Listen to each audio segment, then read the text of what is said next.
السلام علیکم ورحمۃ اللہ وبرکاتہ۔ بسم اللہ الرحمن الرحیم۔ پروگرام حب الہی کے حقدار کون میں میں ہوں آپ کا میزبان حافظ ہشام الہی ظہیر۔ معزز ناظرین گرامی قدر، سورہ آل عمران میں اللہ رب العزت ارشاد فرماتے ہیں واللہ لا يحب الظالمین۔ یہ آیت نمبر 57 ہے۔ اس کے علاوہ بھی قرآن پاک میں متعدد مقامات پر یہی الفاظ اللہ رب العزت نے جیسے سورۃ شورى میں بھی بیان کیے ہیں۔ ہم آپ کے سامنے وہ آیات بھی رکھتے آئے ہیں کہ جن میں اللہ رب العزت جن سے محبت کرتے ہیں ان کا تذکرہ ہے، اور اب ہم آپ کے سامنے بعض ان لوگوں کے حوالے سے گفتگو کر رہے ہیں جن سے اللہ رب العزت کہتے ہیں میں محبت نہیں کرتا۔ اگرچہ یہ موضوع بہت زیادہ طویل ہے، لیکن ہم کوشش کریں گے کہ وہ لوگ جو نہایت زیادہ اہمیت کے حامل ہیں، ہم صرف ان کا ہی اگر احاطہ کر لیں تو وہ ہمارے لیے مناسب ہوگا، کیونکہ اگر ہم تمام افراد کا احاطہ کرنا چاہیں تو اس کے لیے کئی اور مزید پروگرام درکار ہیں۔ اللہ رب العزت ارشاد فرماتی ہے، اور یہ ایک کلیہ ہے کہ مفہوم مخالف سے خود بخود یہ بات سمجھ آتی ہے کہ جس کے اندر یہ صفت موجود نہیں، جس کے اندر یہ خصلت بد موجود نہیں ہے، تو اللہ رب العزت اس سے محبت کرنا شروع کر دیں گے۔ جب اللہ رب العزت جن سے محبت کرتے ہیں ان صفات کے بارے میں براہ راست محبت کا لفظ ہے، اور جن سے نفرت کرتے ہیں ان کے ساتھ کہتے ہیں میں محبت نہیں کرتا۔ تو اگر یہ صفات انسان کے اندر سے ختم ہو جائیں، یہ بری عادات انسان کے اندر سے ختم ہو جائیں، تو لا محالہ اللہ رب العزت اس بندے سے محبت کرنا شروع کر دیں گے۔ واللہ لا يحب الظالمین۔ اللہ رب العزت ظلم کرنے والوں کے ساتھ محبت نہیں کرتے۔ اور ویسے بھی آپ کے سامنے جب ہم نے عدل کی آیتیں رکھی تھی کہ اللہ تعالیٰ عدل کرنے والوں سے محبت کرتے ہیں، اور ان اللہ یأمر بالعدل والے اللہ تعالیٰ عدل کا حکم بھی دیتے ہیں، تو اللہ رب العزت ظلم کو کیسے پسند کر سکتے ہیں؟ اب یہ جو ظلم ہے نا، اس کے بہت سے معنی ہیں، اور ظلم اس کے اندر بہت زیادہ وسعتیں ہیں۔ سب سے پہلی بات، ظلم عام فہم معنوں میں عربی زبان کے علاوہ اردو میں جب ہم اس کا ترجمہ کرتے ہیں تو ہمارے معاشرے میں ظلم کا صرف ایک ترجمہ سمجھا جاتا ہے، وہ یہ ہے کہ کسی کے اوپر ایسا عمل کرنا، ایسا کام کرنا، ناحق اس کو تنگ کرنا، مجبور کرنا، اس کی بے بسی کا، مجبوری کا فائدہ اٹھانا۔ اردو میں صرف ظلم ان معنوں میں استعمال ہوتا ہے کہ کسی کو مار دیا، کسی کو گالی نکال دی، کسی کی حق تلفی کر دی۔ لیکن اگر حقیقت میں اس لفظ کا ترجمہ شرعی معنوں میں دیکھا جائے، لغوی معنوں کے ساتھ ساتھ شریعت کا بھی مفہوم اس میں داخل کیا جائے، تو صاف پتہ لگتا ہے ظلم سے مراد یہ ہے کسی چیز کو اس کا صحیح مقام اور سٹیٹس نہ دینا۔ کسی بھی شے کو اگر ہم اس کے صحیح مقام کے اوپر نہیں رکھتے تو یہ اصل میں ظلم ہے۔ اور ظلم کی اللہ رب العزت نے ہی کلام حمید میں بہت سی قسموں کا ذکر کیا جو آپ کے سامنے رکھنا چاہتے ہیں۔ پہلی بات، الظلم ظلمات، نبی کریم صلی اللہ علیہ وسلم نے فرمایا ظلم چاہے جو بھی ہو وہ اندھیرے بن کے آئے گا۔ ایک اس کا ترجمہ اندھیرا بھی ہے، ایک اس کا ترجمہ طریقی بھی ہے۔ جو تم ایک دوسرے کے اوپر ظلم کرو گے، کل قیامت کے دن یہ اندھیرا بن کے آئے گا، طریقی بن کے آئے گا، تمہارے ارد گرد اندھیرا ہو جائے گا۔ پہلی بات یہ بات سمجھنے کی ہے۔ دوسری بات یہ ہے، اللہ رب العزت نے کلام حمید کے اندر ظلم کے ساتھ ایک لفظ استعمال کیا ہے، ان الشرک لظلم عظیم۔ بے شک شرک بہت بڑا ظلم ہے۔ یہ موضوع بہت زیادہ طویل ہے، اس کی طرف بعد میں آتے ہیں، لیکن یہ جو عمومی ظلم ہوتا ہے، ہم اگر کسی شے کو اس کا حق نہ دیں گے، یہ ظلم ہے۔ کیا مطلب؟ اگر ہمسائے کے حقوق اللہ رب العزت نے نازل کیے ہیں، ہم وہ ہمسائیگی کے حق ادا نہیں کر رہے تو ہم ہمسائے کے اوپر ظلم کر رہے ہیں۔ یعنی عام فہم، عام زبان میں اگر کسی کو سمجھانا مطلوب اور مقصود ہو تو یہ بات بڑی آسانی سے سمجھ آ سکتی ہے۔ ہر رشتہ دار کا جو مقام ہے اس کو اس کے مقام و مرتبے کے مطابق ڈیل نہ کرنا ظلم ہے۔ خالہ اگر ماں کے برابر ہے، چچا اگر باپ کے برابر ہے، اس کو اس کا مقام صحیح نہ دینا ظلم ہے۔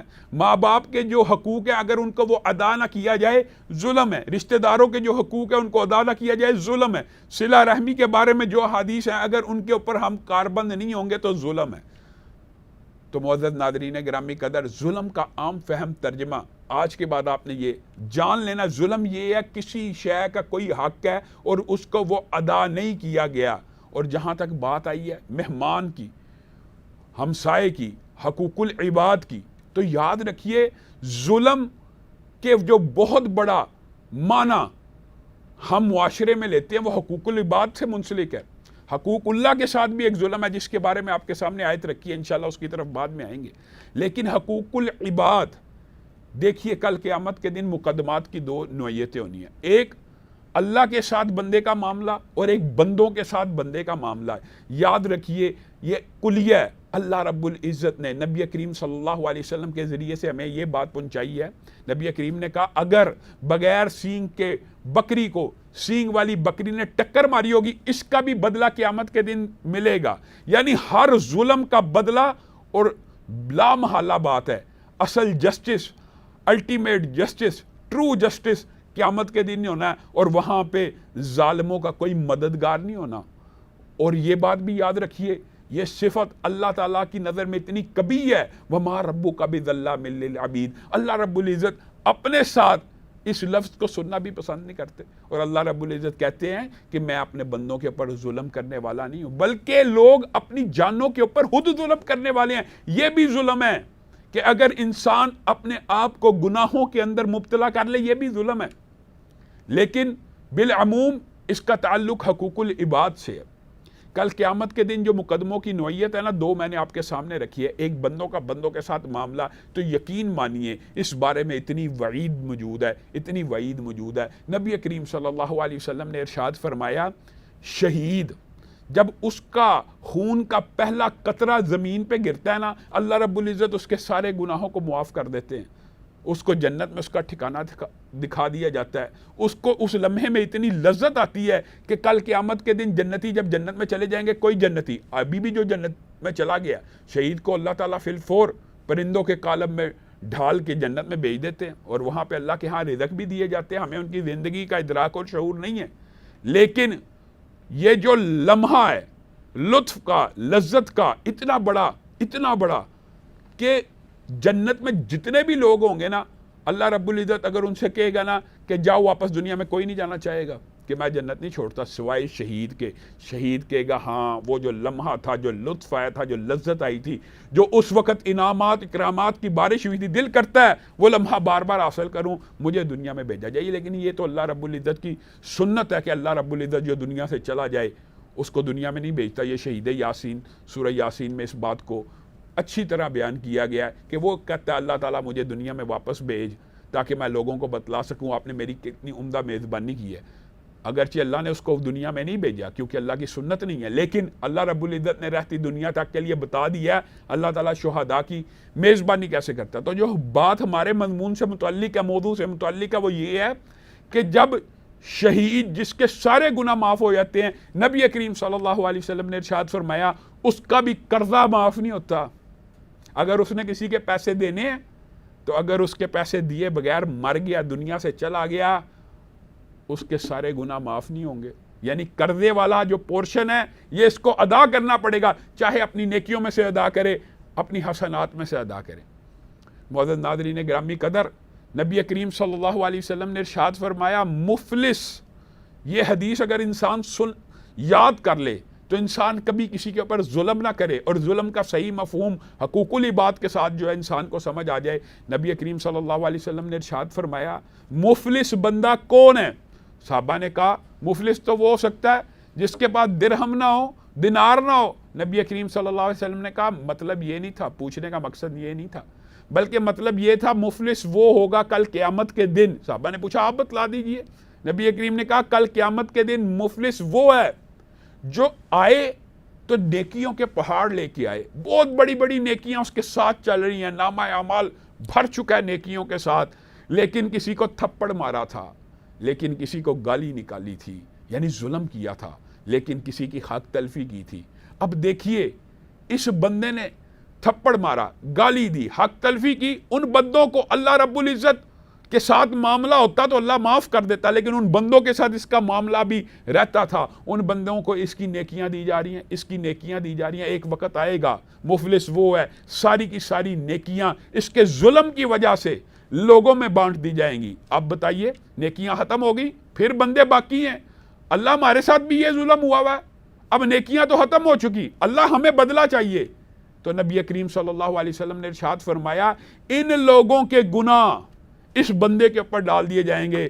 ڈرنے اور سوچنے کا مقام یہ ہے، اس بندے نے ساری زندگی برا عمل نہیں کیا، زنا نہیں کیا، شراب نہیں پی، چوری نہیں کی، ڈاکہ نہیں ڈالا، لیکن ظلم کرتا رہا، صرف ظلم کرتا رہا، تو ان بندوں کے ڈاکے اس کے اوپر ڈال رہے ہیں، ان بندوں کی چوریاں اس کے اوپر ڈال رہی ہیں، ان بندوں کی شراب حدود جیسے گناہ بھی اس کے اوپر پاڑے ہیں، خود ساری زندگی پاک صاف رہا۔ گویا ظلم کرنا اتنی بری عادت ہے کہ اللہ رب العزت اس وجہ سے انسان کی ساری نیکیاں ضائع کر دیتا ہے۔ سورہ آل عمران آیت نمبر 57 کو آپ کے سامنے رکھ رہے ہیں کہ اللہ تعالیٰ ناپسند فرماتا ہے، اللہ تعالیٰ اس سے محبت نہیں کرتا جو بندہ ظالم ہوتا ہے۔ ظلم کی ایک کیٹیگری حقوق العباد کے حوالے سے چند باتیں آپ کے سامنے رکھ کے دوسری کیٹیگری کی طرف بڑھیں گے۔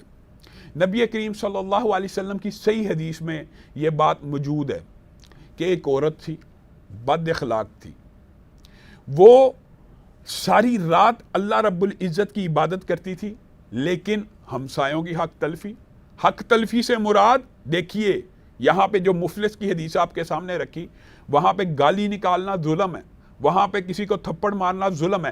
اسی طرح اگر کسی کا جو حق ہے احترام کا، وہ اس کو حق نہیں دیا گیا، یہ بھی ظلم ہے۔ نبی کریم صلی اللہ علیہ وسلم سے پوچھا گیا یہ عورت ہے، اس سے ہمسائے محفوظ نہیں ہیں، اس کی زبان کے شر سے لوگ محفوظ نہیں ہیں، اس کا کیا حکم ہے؟ نبی کریم صلی اللہ علیہ وسلم نے کہا ہی فی النار، یہ کل قیامت کے دن آگ میں جائے گی۔ اور اسی طرح ایک دوسری عورت کے بارے میں پوچھا گیا کہ وہ معاملات میں بہت اچھی ہے، حقوق العباد میں بہت اچھی ہے، اللہ کی عبادات میں فرائض صرف ادا کرتی ہے، تہجد کی نماز نہیں پڑھتی۔ نبی کریم صلی اللہ علیہ وسلم نے کہا یہ جنت میں جائے گی۔ گویا حقوق العباد یہ ادا کرنے بھی حقوق اللہ کے ساتھ بہت زیادہ ضروری ہے۔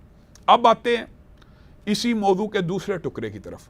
یہ ٹکڑا بھی بہت اہم ہے، حضرت لقمان کی اپنے بیٹے کو وصیت، بلکہ اگر ہم یوں کہیں کہ پورے قرآن پاک کا خلاصہ یہ ہے تو یہ بے جا نہیں ہوگا۔ 1,00,000 سے زائد انبیاء صرف ایک کام کے لیے اس دنیا میں آئے کہ لوگوں کی عبادت سے نکال کر ایک اللہ کی عبادت کی طرف لے کے آئیں۔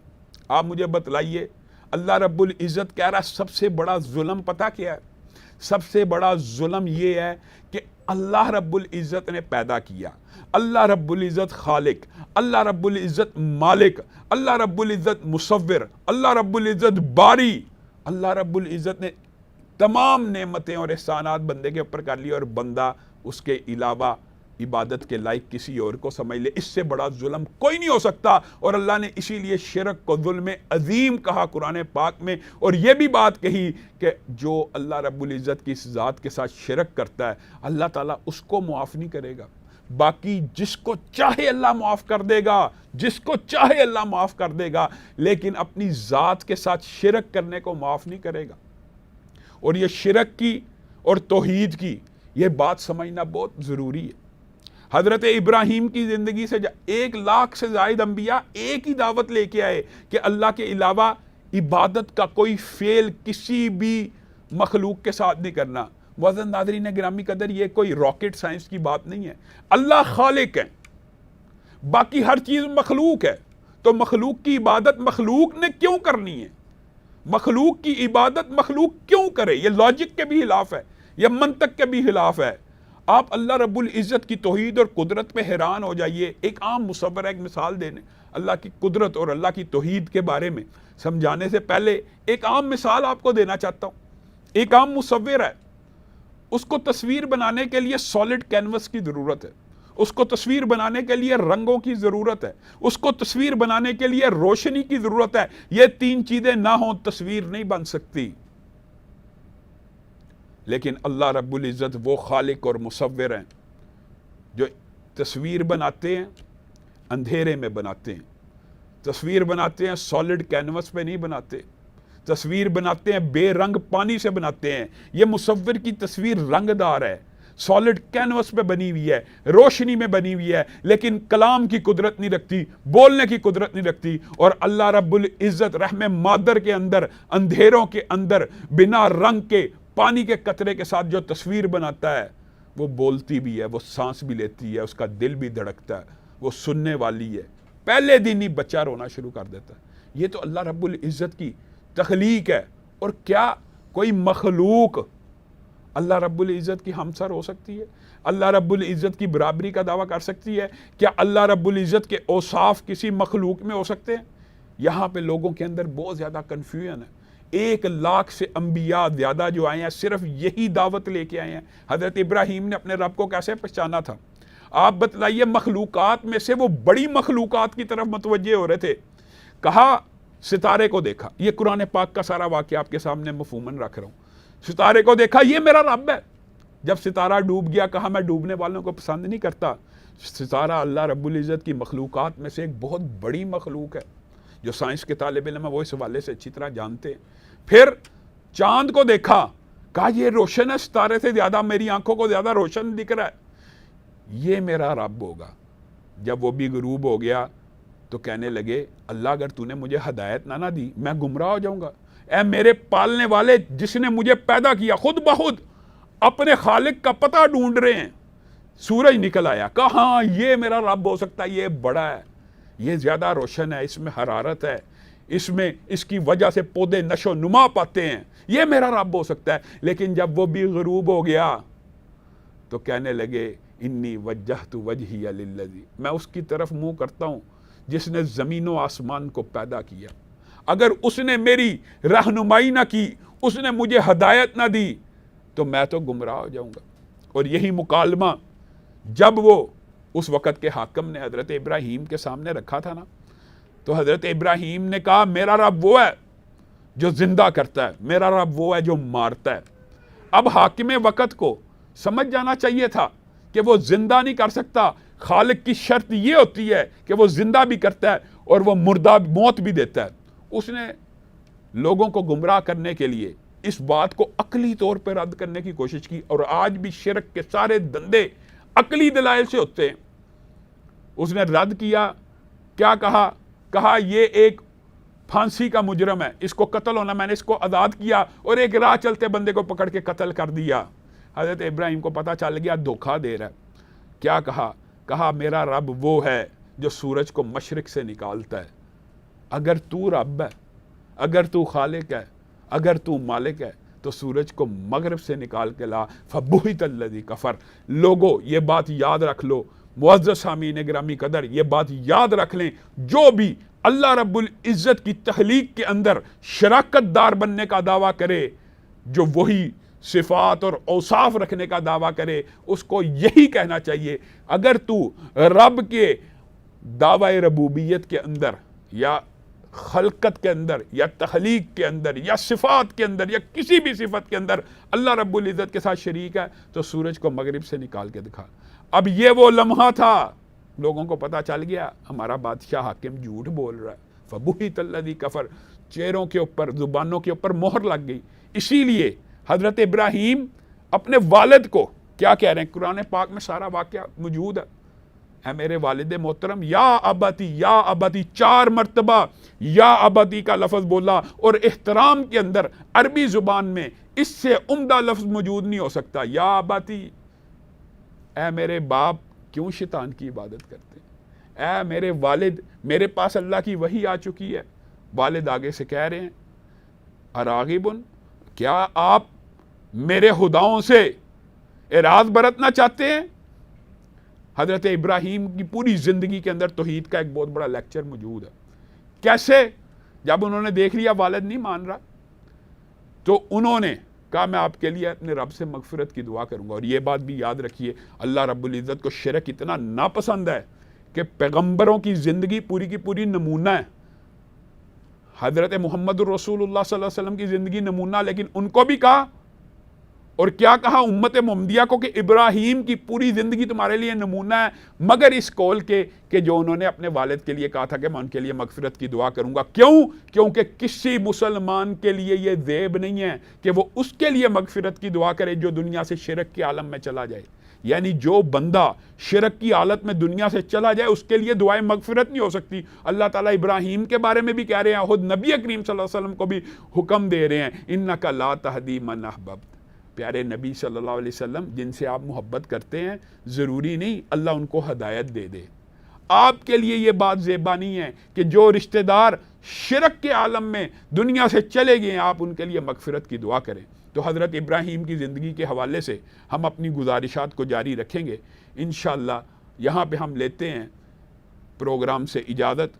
میں ہوں آپ کا میزبان حافظ ہشام الہی ظہیر۔ یہاں ہم لیتے ہیں آپ سے اجازت اس پروگرام سے۔ والسلام علیکم ورحمۃ اللہ